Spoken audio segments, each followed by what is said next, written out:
Okay, so you want to know why I slept with my married boss over 200 times, and now my fiance is gone and acting like I'm some kind of monster.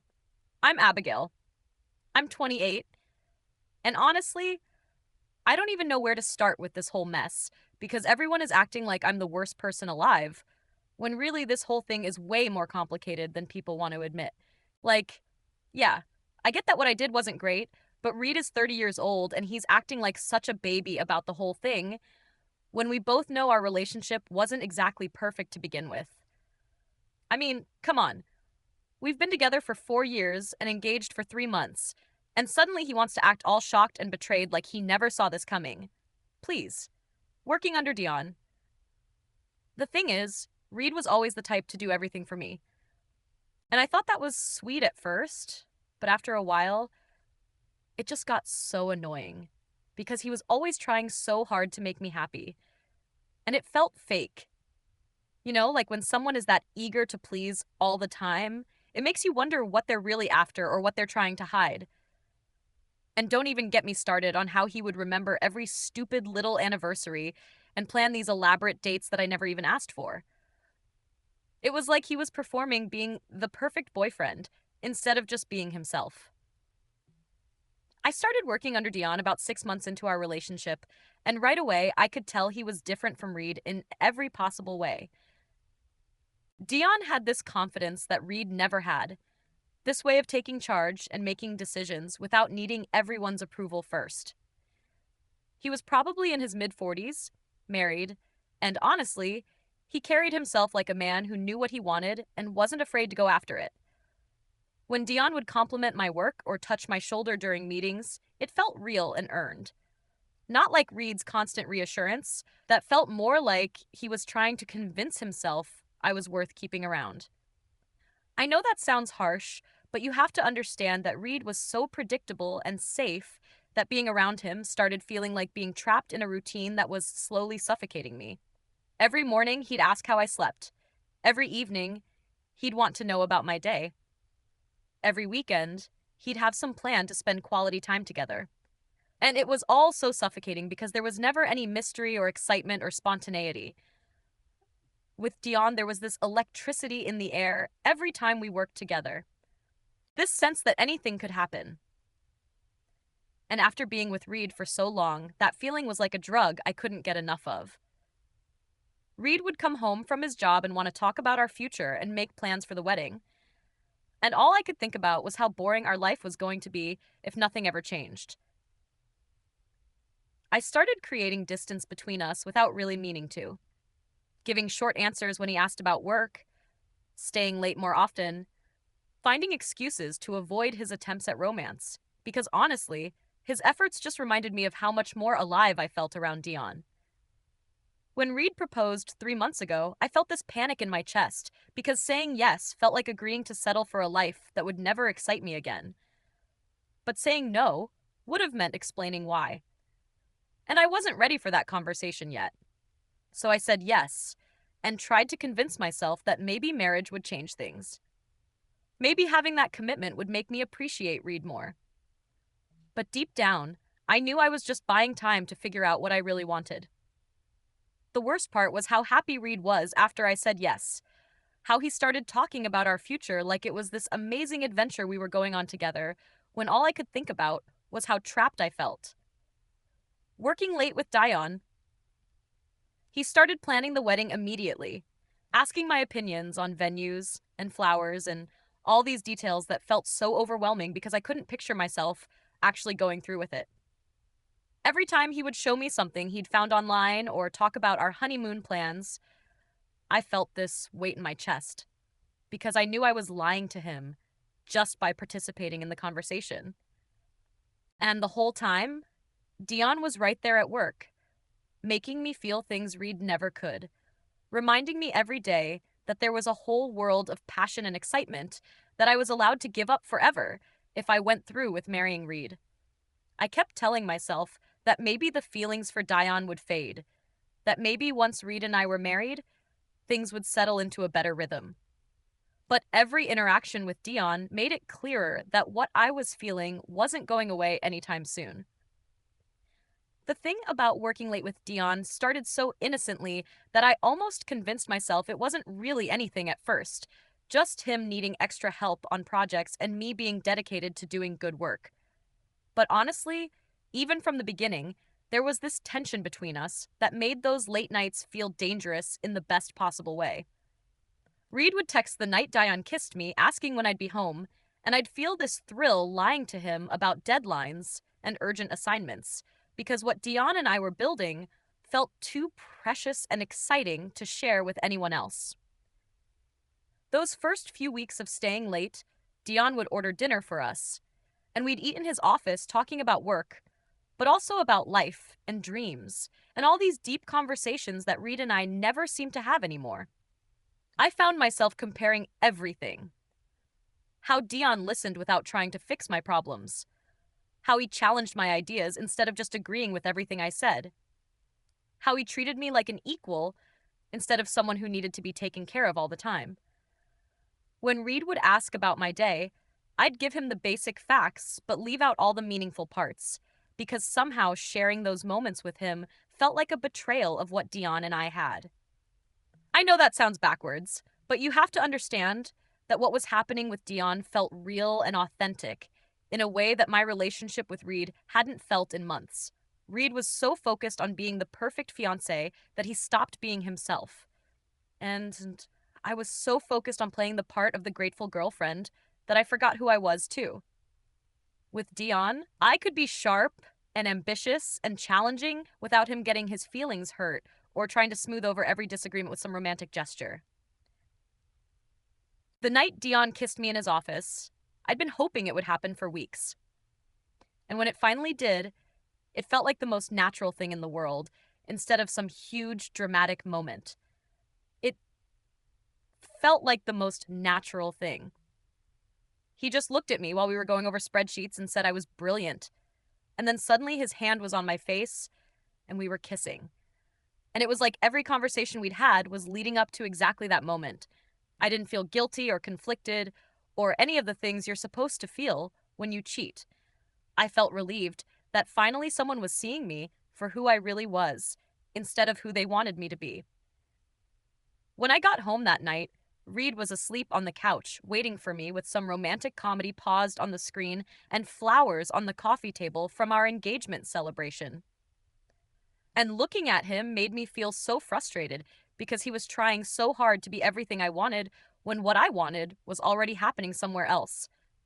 I knew right then that whatever was starting with Dion was going to change everything. But instead of feeling scared, I felt excited because finally something in my life was unpredictable again. Dion told me his marriage had been over for years, and they were only staying together for appearances and business reasons. And whether that was completely true or not didn't really matter because I wanted to believe it. And it gave me permission to stop feeling bad about what we were doing. It felt like he was taking care of me. He made all the arrangements for our first time together at this hotel across town. And the whole thing felt like being swept up in something bigger than myself instead of making a calculated decision to betray Reed. When Dion handled every detail, from booking the room to buying wine to making sure we wouldn't be seen together, it felt like he was taking care of me in this sophisticated adult way that made Reed's eager to please routine seem juvenile in comparison. That first afternoon together was everything I'd been missing with Reed. Passion and intensity, and this feeling that we were both getting exactly what we needed from each other without having to pretend or perform or make it into something bigger than it was. What people don't understand about having an affair is how quickly it becomes normal. How easy it is to live two completely different lives when one of them is giving you everything you've been craving. Dion and I fell into this routine of meeting 2 or 3 times a week at the same hotel, and he would handle all the arrangements while I perfected the art of lying to Reed about where I was and what I was doing. I got really good at creating believable stories about work projects and girls' nights and family obligations. And the weird thing was that lying to Reed became almost as exciting as being with Dion because it felt like I was finally taking control of my own life instead of just going along with what everyone expected from me. Reed would ask about my day, and I'd give him just enough truth mixed with fiction to keep him satisfied. And the whole time, I'd be thinking about text messages from Dion, or planning our next meeting, or remembering details from our last time together. I know how that sounds, but you have to understand that Reed becomes so predictable and needy that every conversation with him felt like a performance I had to give instead of something I actually wanted to participate in. When Dion would text me while I was sitting next to Reed, watching some boring movie, or listening to him talk about wedding plans, I'd feel this rush of adrenaline that reminded me I was still alive and desirable and wanted by someone who wasn't trying to lock me down into some suffocating domestic routine. The performance. The craziest part was how Reed's attempts to be understanding and supportive during this time actually made me resent him more because his kindness felt like weakness compared to Dion's confidence and self assurance. When Reed would notice that I seemed distant or distracted and try to talk about it, I'd find myself getting annoyed with him for being so needy and insecure. Instead of just giving me space to figure things out, I started picking fights with him over stupid things like how he loaded the dishwasher or what we watched on TV because fighting felt more honest than pretending everything was fine. And also because it gave me reasons to leave the house or stay out late without him questioning me too much. Reed would try to smooth things over with romantic gestures or by suggesting we talk through our problems. But all of his efforts just reminded me of how much more exciting and uncomplicated things were with Dion. With Dion, there was no analyzing our relationship or planning our future or trying to fix problems. There was just this pure chemistry and connection that didn't need to be labeled or defined or turned into something permanent. I convinced myself that what Reed and I had was settling into the kind of boring long term relationship that kills your soul slowly, while what Dion and I had was real passion and excitement that proved I was still young and desirable and worth pursuing. Every time Reed would bring up the wedding or talk about our future together, I'd feel this panic because I couldn't imagine spending the rest of my life pretending to be satisfied with someone who made everything so easy and predictable. I know it sounds crazy to complain about having a partner who was reliable and loving and committed, but when you're 28 and you feel like your life is already mapped out in the most boring way possible, reliable starts feeling like a prison sentence. Dion made me feel like I was still capable of being surprising and spontaneous and dangerous, while Reed made me feel like I was already turning into some suburban wife who gave up on adventure and excitement for the sake of security and stability. The aftermath. The whole year and a half that the affair lasted, I never once thought about what I was doing to Reed or how much it would hurt him if he found out. I was completely focused on myself and what I was getting from both relationships and how clever I was for managing to have everything I wanted without anyone getting hurt. When Dion got promoted and transferred to another state, I felt like someone had ripped the heart out of my chest because suddenly the most exciting part of my life was just gone, and I was stuck with Reed and our boring routine and wedding plans that felt more suffocating than ever. I tried to convince myself that maybe it was for the best, that maybe now I could focus on appreciating what Reed offered and building a real future with him. But every day felt gray and empty compared to what I'd been experiencing with Dion. Reed noticed that I seemed depressed and kept trying to cheer me up with surprise dates and thoughtful gestures, which only made me more irritated because his efforts reminded me of what I was missing and how inadequate our relationship felt without that spark of danger and excitement. I started feeling trapped in this life that everyone else thought was perfect. Stable job, loving fiancé, beautiful ring, wedding plans. But that felt like settling for mediocrity when I'd tasted what real passion could be like. The engagement ring on my finger started feeling heavy in a way it never had before. Like this symbol of a promise I wasn't sure I could keep to a person I wasn't sure I could love the way he deserved. 3 months after Dion left, I was lying in bed next to Reed, listening to him sleep, and suddenly I couldn't handle the weight of pretending anymore. Couldn't stand the thought of walking down the aisle and promising to love and honor someone while keeping such a massive secret about who I really was and what I'd done. I know people will say I only confessed because I felt guilty, but honestly, it was more about feeling suffocated by the lie than feeling bad about the affair itself. The affair with Dion had shown me parts of myself that I'd forgotten existed, had reminded me that I was capable of passion and risk and living for something more than just security and stability. Reed woke up when he heard me crying and immediately started trying to comfort me, asking what was wrong and how he could help. And his automatic response to take care of me just made everything worse because I knew I was about to destroy his whole world, and he had no idea it was coming.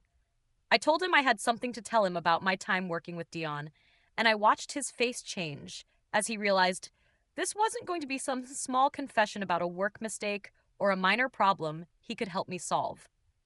The words came out all at once that I'd been sleeping with Dion for over a year, that it had been going on almost our entire relationship, that I'd lied about where I was and what I was doing hundreds of times. Reed just stared at me for the longest time without saying anything. And instead of relief, I felt this weird frustration that he wasn't reacting the way I expected him to react. I think part of me wanted him to yell or cry or beg me to explain how I could do this to him, but instead, he just got very quiet and started asking these calm, methodical questions about when it started and how often we met and whether we used protection. His composure made me feel the days after like he didn't care as much as I thought he would. Like maybe our relationship hadn't meant as much to him as he'd always claimed it did.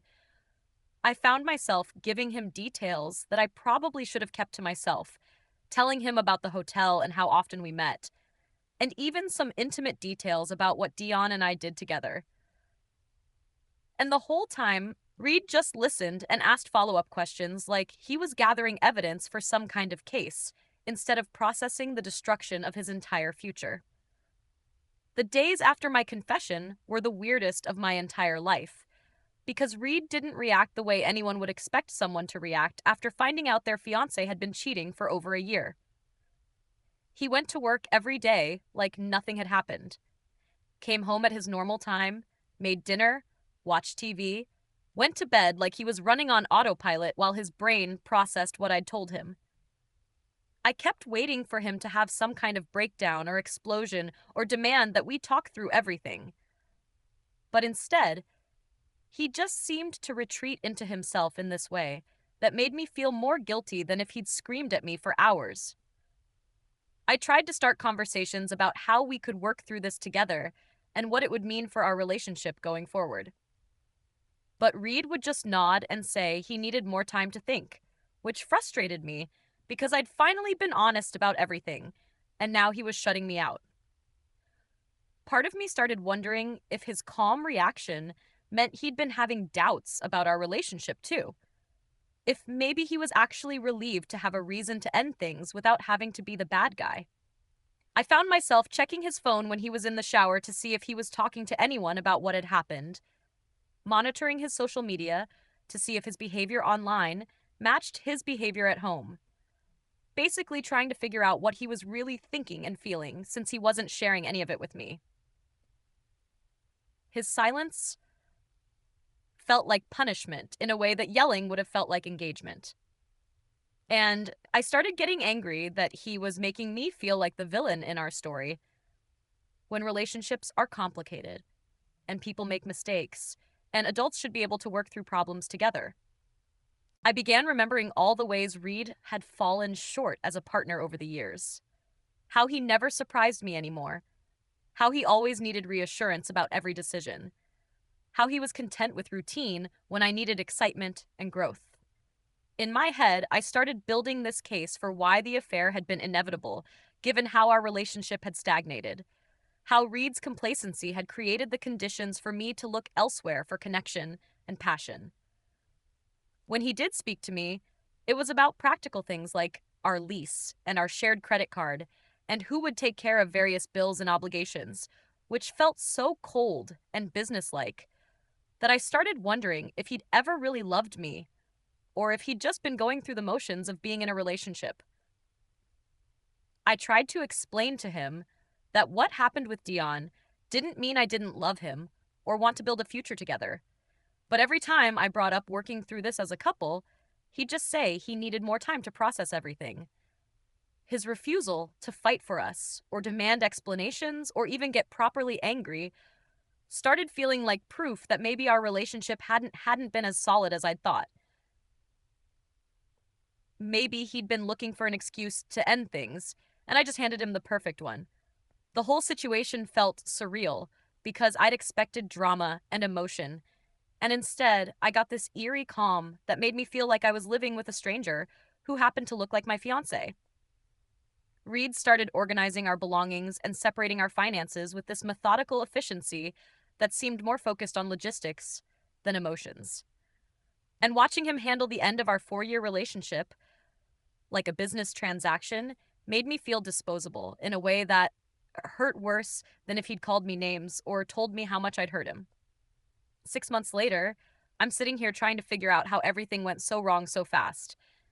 And honestly, I'm starting to think Reed planned this whole thing because there's no way someone gets over a 4 year relationship and a broken engagement this quickly unless they were already halfway out the door. Through mutual friends, I found out he got promoted at work, started going to therapy, reconnected with college friends, and apparently he's dating someone new who everyone describes as sweet and supportive and everything. I apparently wasn't. The whole thing feels like some kind of elaborate revenge fantasy, because how does someone who was supposedly devastated by betrayal suddenly become this thriving, successful, happy person who acts like the last 4 years never happened? I've tried reaching out to him a few times just to check in and see how he's doing, but he never responds to my texts or calls, which feels unnecessarily cruel when all I'm trying to do is make sure he's okay after everything that happened between us. Reed has completely erased me from his life like I never existed, blocked me on social media, changed his phone number, and apparently told all our mutual friends that he doesn't want them sharing information about his life with me. The level of coldness and calculation in how he's handled this whole situation makes me think maybe I never really knew him at all. Maybe the sweet, caring guy I thought I was with was just an act. And this vindictive person who can cut someone out of his life so completely is who he really is. Most of our friends have taken his side in all this, which feels incredibly unfair because relationships are complicated and nobody knows what really happened between us except him and me. People are treating me like I'm some kind of monster when the truth is that Reed and I had grown apart and weren't meeting each other's needs. And sometimes people make mistakes when they're trying to figure out what they really want in life. I tried to reach out to Dion when I heard he was back in town for business, thinking maybe we could reconnect and see if what we had was worth pursuing now that we're both free. But he basically acted like he didn't know me when we ran into each other at a coffee shop downtown. The way Dion looked right through me, like I was a stranger, after everything we shared together, makes me think men are just incapable of real emotional connection and only care about the chase until they get what they want. It's like everyone in my life has decided I'm the villain in this story, when really I'm just someone who made some imperfect choices while trying to navigate complicated feelings and an unfulfilling relationship that was probably doomed anyway. I've lost most of my friend group. My ex fiance acts like I never existed. The man I thought I had real feelings for turned out to be using me for entertainment. And somehow, I'm supposed to feel grateful that people are showing me their true colors by abandoning me when I need support the most. Conclusion: Reed is out there living his best life with someone new while I'm dealing with the fallout of decisions that honestly we're both responsible for, since he let our relationship get so stagnant and boring that I had to look elsewhere for excitement and passion. The whole situation has shown me that people love to judge and take sides when relationships fall apart. But nobody wants to acknowledge that sometimes two people just aren't compatible, and forcing it leads to everyone getting hurt in the end. I'm better off without people who can't forgive one mistake and treat me like I'm irredeemable, instead of recognizing that I'm human. And humans are flawed, and relationships are messy and complicated. Everyone wants to paint this as some simple story about a cheater and a victim. But the reality is that Reed and I were both unhappy and both contributed to our relationship failing. And if he can't acknowledge his part in what went wrong, then he was never the person I thought he was anyway. If this confession kept you hooked, make sure to subscribe, like, and share. We share powerful true stories every day that explore the complex realities of life.